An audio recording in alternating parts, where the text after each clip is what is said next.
샬롬 샬롬 샬롬 샬롬 샬롬. 하나님 사랑합니다. 여러분 주 안에서 사랑합니다. 오늘은 출애굽기 25장 1절에서 9절, 26장 1절에서 37절, 그리고 또 27장 9절에서 19절 성막의 뜰, 그리고 성막에 대한 것, 어떠한 것들이 들어가며 라고 시작이 돼서 25장 1절에서 9절까지 이렇게 나와 있죠.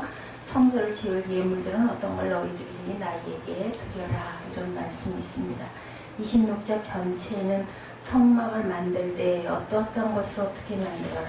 27장 9절에서 19절 역시 성막의 뜰을 만들 때 어떤 모양으로 어디서 어떻게 해서 만들어라, 이런 성막에 대한 것들이 쭉 나타나 있는 부분을 우리가 함께 묵상했습니다. 이제는 십계명도 받았고 계약의 율법도 받았습니다. 그런데 이제 나머지는 중요한 것, 가장 중요한 것이죠. 출애굽기에서 가장 많은 분량을 차지하기도 합니다. 바로 성막의 건축에 대한 내용입니다. 25장에서 40장까지 무려 16장에 걸쳐서 말씀하고 있습니다.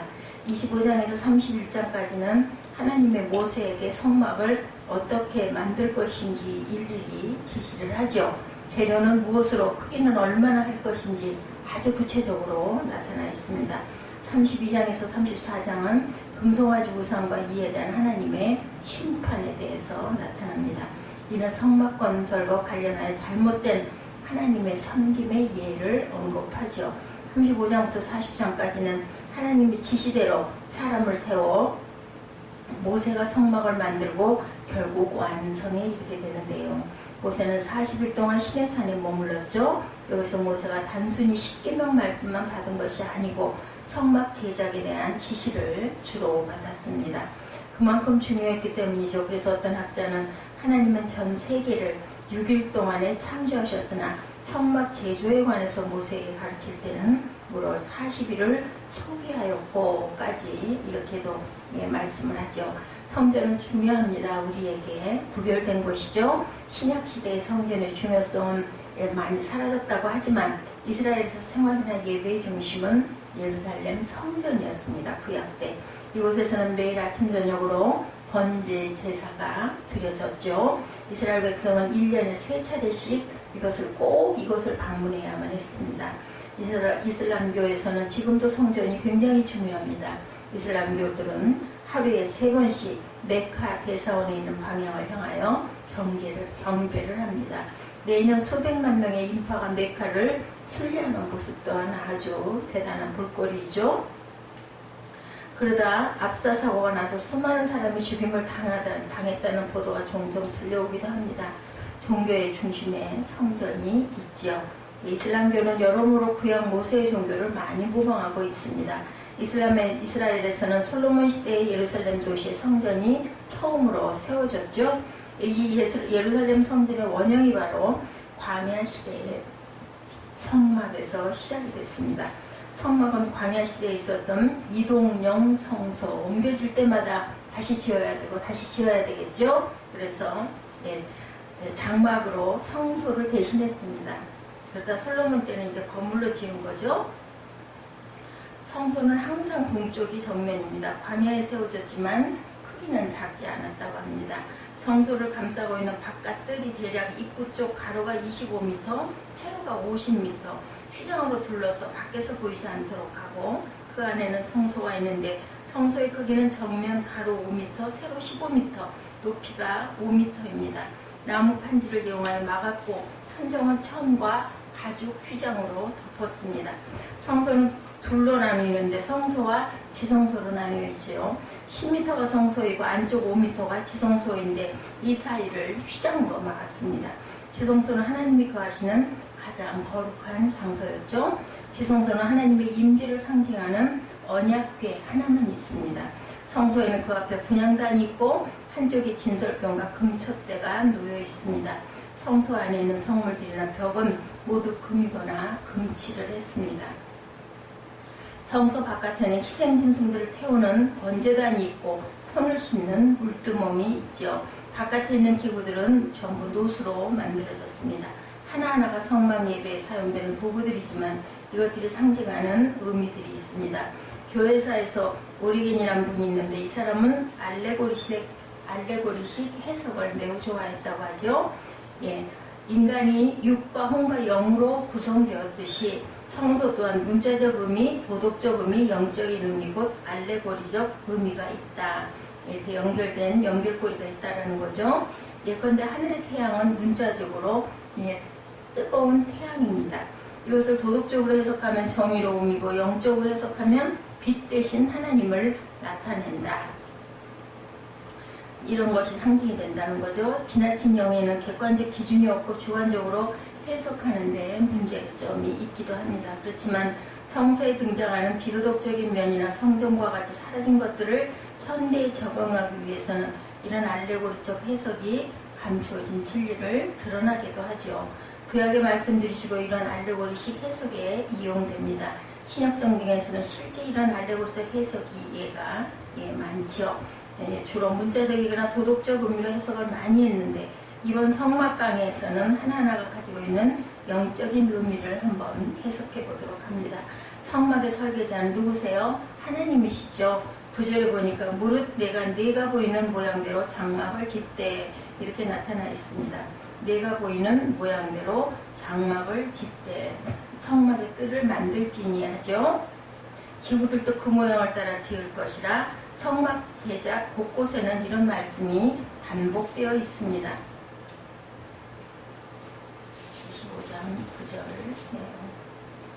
무릇 내게 보이는 모양대로 장막을 짓고 기구들도 그 모양을 따라 지을지니라. 그렇게 나타나죠. 이스라엘 자손 이와 같이 성막 폐막의 모든 역사를 마치되 야훼께서 모세에게 명령하셔서 짓는 그 성막에 대한 것들에 대한 것은 아주 세세하게 낱낱이 나타나 있는 것을 볼 수가 있는데 출애굽기 39장 32절에도 나타납니다. 이스라엘 자손 이와 같이 성막과 폐막의 모든 역사를 마치되 야훼께서 모세에게 명령하신 대로 다 행했다. 이렇게 출애굽기 39장 32절에 기록되어 있습니다. 하나님은 마치 여기서 또 하나의 창조 역사를 이루시는 것 같이 보입니다. 세상을 말씀으로 하나님은 창조하셨죠. 혼돈과 공허와 무질서 가운데 질서와 충만한 세계를 만드시고 하나님은 광야라는 혼돈의 땅에서 질서와 생명의 공간을 만드셨습니다. 창조 때는 직접 말씀으로 만드셨다면 이제는 모세와 하나님의 신으로 감동된 자를 통해서 만드십니다. 창조가 시간의 시작이듯이 성막의 완공은 신년 새해를 이루어 놓습니다. 둘째 해 첫째 달 곧 그 달 초하루에 성막을 세우니라 이렇게 나타나죠. 둘째 첫째 달 초하루 이렇게 나타납니다. 첫째 달 첫 번째 날을 굉장히 중요시하죠. 성막 중간중간에 언급되는 10계명 중 유일한 한 계명 바로 안식일을 지키라는 명령이 있죠. 31장과 35장에 두 번이나 언급이 됩니다. 안식일은 창조 때 하나님께서 만드셨던 가장 큰 날이죠. 성막은 하나님이라 인간의 만남이 이루어지는 안식의 장소입니다. 오늘 우리가 드리는 예배에 이 하나님의 평화와 안식이 주어지기를 바랍니다. 하나님이 거하시는 곳이죠. 성막은 8절이죠. 내가 그들 중에 거할 성소를 그들이 나를 위하여 짓되 이렇게 나타나 있습니다. 8절에 나를 위하여 지어라 이렇게 말씀하죠. 성소를 성막 또는 장막이라고도 부릅니다. 이 장막의 헬라어가 스캐너인데 이 의미가 거주하다라는 뜻을 갖고 있습니다. 장막의 뜻이 거주하다. 성막은 하나님이 거하시는 곳이기 때문에 성막이죠. 그동안 하나님은 신의 산에 계셨죠. 높은 곳에서 구름과 불 가운데 계시다가 어느 때는 하늘 땅에서 아브라함에게 나타나셨고 야곱에게는 약복강가에서 낯선 신의 모습으로도 나타나십니다. 모세는 가시떨기 나무 불꽃 가운데서 모세에게는 나타나셨죠. 그런데 이제는 하나님께서 자신의 거처를 좁은 장막으로 자리를 잡으십니다. 그 의미는 하나님이 인간들과 함께 하시겠다는 뜻을 갖고 있다. 인간들이 손쉽게 하나님을 찾을 수 있도록 했다라는 겁니다. 모세는 하나님을 만나기 위해 다시 시내산에 오를 필요가 없죠. 하나님이 이제 성막 가운데 계십니다. 시내산을 두렵도록 채웠던 빽빽한 구름과 불과 연기는 이제 성막 위에 피어오르기 시작을 합니다. 낮에는 야훼의 구름이 성막 위에 있고 밤에는 불이 그 구름 가운데 있음을 이스라엘의 온 족속이 모든 행진하는 길에서 그들의 눈으로 보았더라고 출애굽기 40장 38절에 나타나 있습니다. 성막이라는 것은 기도의 장소이고 그들이 도움이 필요할 때 이 성막을 찾거나 성막을 향하여 기도하면 됩니다. 문제가 생겼을 때, 죄를 지어 절망 가운데 있을 때 이 성막에 와서 제사를 드리면 하나님의 용서가 주어졌죠. 베푸신 은혜에 감사하고 싶지만 하나님을 찾을 수 없을 때 이 성막에 와서 감사를 드리면 됩니다. 성막은 이제 하나님의 말씀이 선포되는 중심이 되었고 성막은 우리와 함께 하신 하나님의 모습을 이렇게 잘 보여줍니다. 구약에는 성막은 이동할 수 있도록 되어 있었고 성막을 둘러치고 있던 휘장이나 판벽은 수시로 분해할 수 있고 운반할 수 있도록 만들어져 있습니다.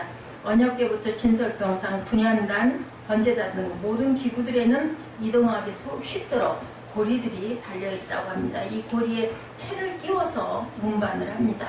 하나님은 인간이 있는 곳이면 어디나 그들과 함께 하시겠다라는 뜻이다.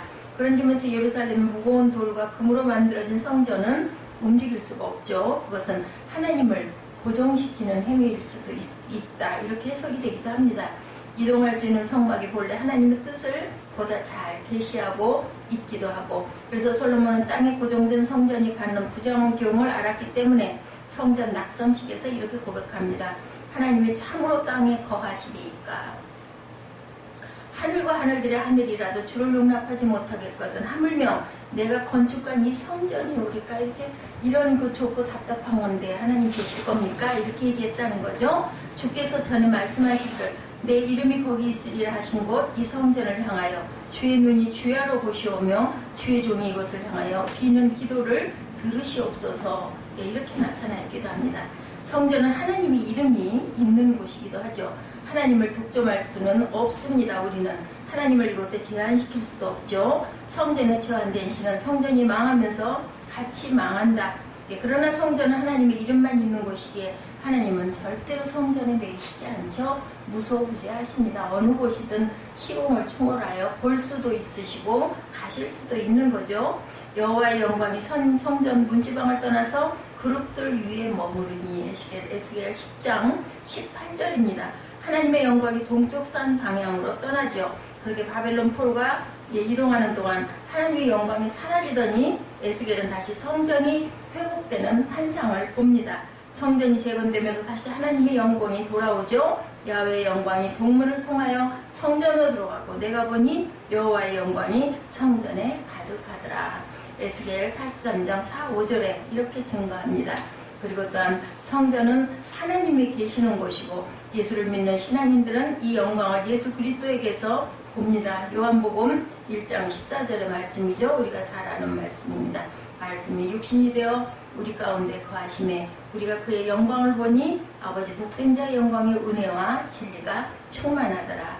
여기 거하신다는 헬라어 단어는 스케노입니다. 성막을 뜻하는 스케노와 동일한 그런 단어죠. 하나님이 이제는 장막이 아니라 인간이 사는 곳으로 오셨다. 함께 하신다라는 뜻을 갖고 있다. 하나님이 인간 세계에 거주하시는 거죠. 그래서 예배는 더 이상 장소가 중요하지는 않습니다. 하나님은 영이시니 예배하는 자가 영과 진리로 예배할지니라. 요한복음 4장 24절에도 증거합니다. 예수 그리스도는 영으로 우리 가운데 임재하시고 예수 그리스도가 진리이신 참된 실체다. 이제는 장소를 떠나서 우리 마음 안에 거하시기 때문에 우리 몸이 성전이라고도 하죠. 예수님은 사마리아 여인과 대화하시면서 말씀합니다. 요한복음 4장에 예수께서 이르시되 여자여 내 말을 믿으라. 이 산에서도 말고 예루살렘에서도 말고 너희가 아버지께 예배할 때가 이르리라. 너희는 알지 못하는 것을 예배하고 우리는 아는 것을 예배하노라. 요한복음 4장 21절에서 22절에도 증거합니다. 여자는 자기들이 믿던 그리심 산이나 예루살렘 성전에서 예배해야 하는지 그렇습니까? 라고 묻죠. 주님은 이에 대해서 이 산도 예루살렘도 아니다. 그리고 그런 예배는 무지하고 진리에서 벗어난 예배라고까지 말씀을 하시고 진정한 예배는 영과 진리 안에서 영으로 임재하시는 예수님 안에서 드리는 예배다. 그런데 어떻게 해요? 진정과 신령으로 무엇이 중요할까요? 마음가짐이 가장 중요하다라는 말씀입니다.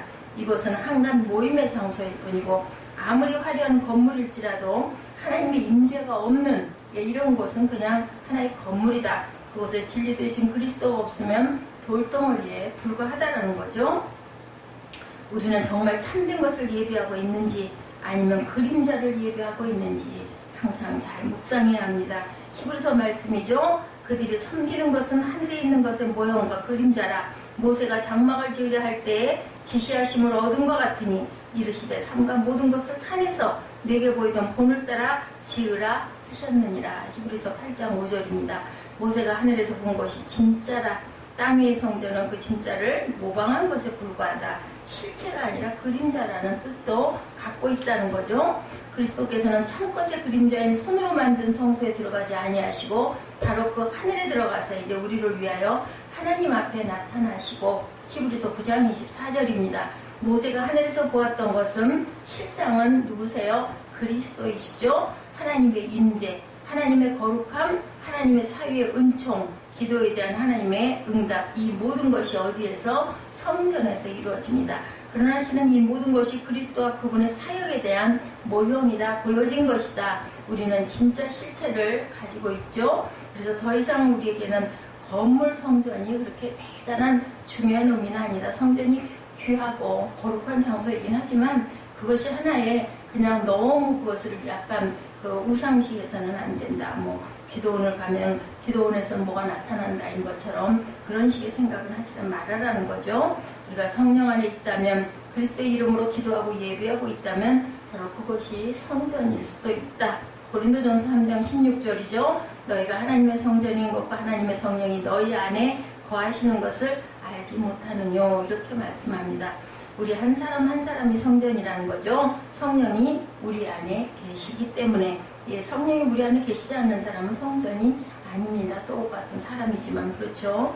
예수를 믿는 공동체가 있는 그곳이 바로 성전이다. 에베소서 말씀이죠. 너희는 사도들과 선지자들의 터 위에 세우심을 입은 자라. 그리스도 예수께서 친히 모퉁이돌이 되셨느니라. 그의 안에 건물마다 서로 연결하여 주 안에서 성전이 되어가고 너희도 성령 안에서 하나님이 거하실 처소가 되기 위하여 예수 안에서 함께 지어져 가느니라. 에베소서 2장 20절에서 22절입니다.